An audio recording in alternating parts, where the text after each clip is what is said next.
প্রথম দফার ভোটে বাম আইএসএফ জোট কত আসন পেতে পারে?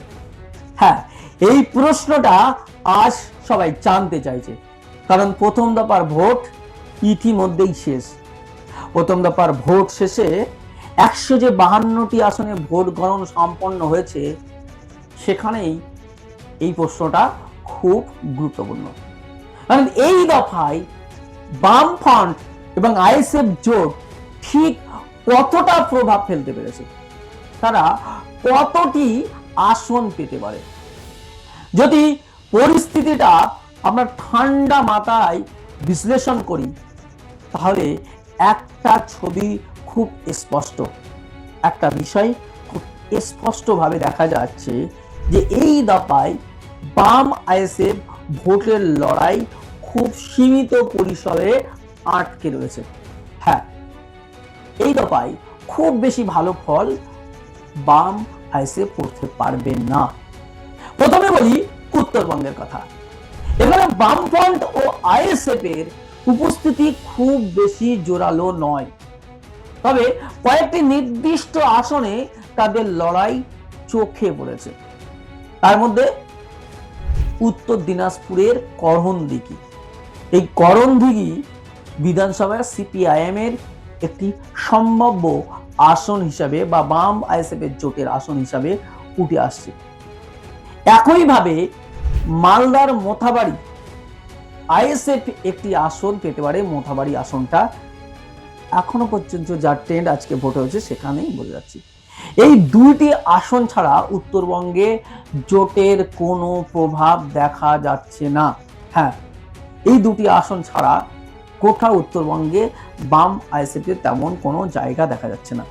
এরপর জঙ্গলমহলের দিকে তাকালে চিত্রটা আরো পরিষ্কার। সেখানে পুরুলিয়া, বাঁকুড়া, পশ্চিম মেদিনীপুর, ঝাড়গ্রাম, এই 4টি জেলায় মূল লড়াই তৃণমূল ও বিজেপির মধ্যে সীমাবদ্ধ। এখানে বাম এবং আইএসএফ জোট কার্যত ময়দানে নেই বললেই চলে। সংগঠনগত দুর্বলতা, গ্রাউন্ড লেভেলে উপস্থিতি অভাব, এই দুই কারণে এই অঞ্চলে তারা একটিও আসন পাবে না। হ্যাঁ, একটিও আসন পাবে না বলেই ধরে নেওয়া হচ্ছে। আমরা যে আজকে সারাদিন যা তথ্য পেলাম তাই বলছি ছবি। এবার দক্ষিণবঙ্গের দিকে যদি আমরা আসি, তাহলে দেখা যাক পূর্ব মেদিনীপুর, বীরভূম, মুর্শিদাবাদ, নদিয়ার মতো জেলায় কিছু জায়গায় বাম আইএসএফ লড়াইয়ে থাকলেও সেই লড়াই বড় জয়ের দিকে এগোচ্ছে না।